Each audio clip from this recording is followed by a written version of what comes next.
Friends, स्वागत है आपका हमारी क्लासेस में। तो आज हम डिस्कस करेंगे क्लास 12 अकाउंटेंसी का एक चैप्टर और उसका एक नया टॉपिक। तो आइए चलिए देखते हैं, शुरू करते हैं। सबसे पहले हम देखेंगे कि एक साझेदार को लाभ की गारंटी कैसे दी जाती है। एक साझेदार को लाभ की गारंटी, कई बार एक फर्म में एक साझेदार को एक न्यूनतम राशि गारंटी के साथ शामिल किया जाता है और इससे अपनी फर्म से प्राप्त लाभ के भाग के रूप में माना जाता है। यह आश्वासन फर्म के सभी वरिष्ठ साझेदारों द्वारा एक विशेष अनुपात में दिया जाता है। मतलब जो भी नए साझेदार को प्रवेश दिया जाता था उसको लाभ के आश्वासन या गारंटी दी जाती है और वरिष्ठ साझेदारों द्वारा उसको एक लाभ का हिस्सा दिया जाता है, ठीक है। या फिर निजी तौर से एक वरिष्ठ साझेदार द्वारा भी हो सकता है, या निजी तौर पर किसी वरिष्ठ साझेदार द्वारा भी उसको लाभ की गारंटी दी जा सकती है, ठीक है। इस प्रकार के गारंटी प्राप्त साझेदार को न्यूनतम गारंटीकृत राशि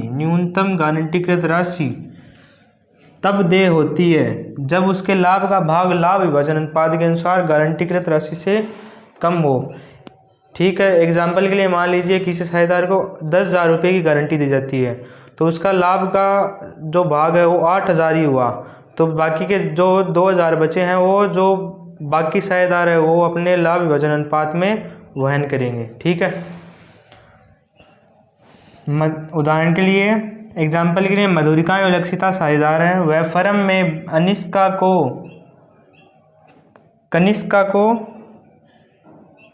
25,000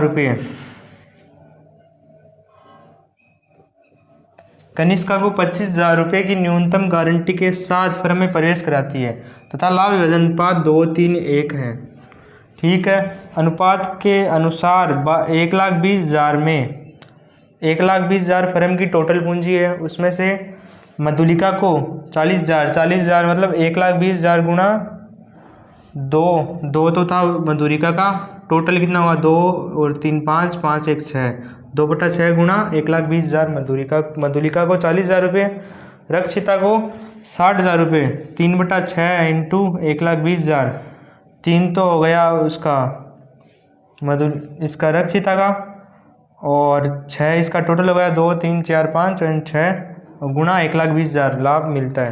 परंतु हिसाब के बाद कनिष्का का भाग गारंटी की राशि से 5,000 रुपये कम करता है। कनिष्का का भाग कितना हुआ 1,20,000 गुणा 1/6, मतलब इसका भाग हुआ 20,000 रुपये। 1,20,000 गुणा 1/6 यानी 20,000 रुपये हो गया। इस राशि को गारंटी देने वाले साझेदारों मधुलिका और रक्षिता द्वारा उनके लाभ विभाजन अनुपात में वहन किया जाएगा। उनका लाभ विभाजन अनुपात क्या है 2:3 है। सिर्फ मधुलिका और रक्षिता का 2:3 है, जो इस स्थिति में 2:3 है।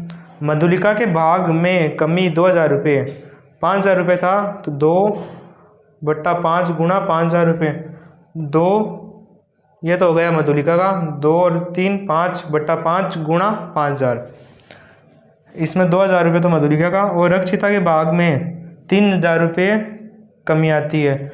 अब फर्म का कुल लाभ मधुलिका को 38,000 मिलेंगे।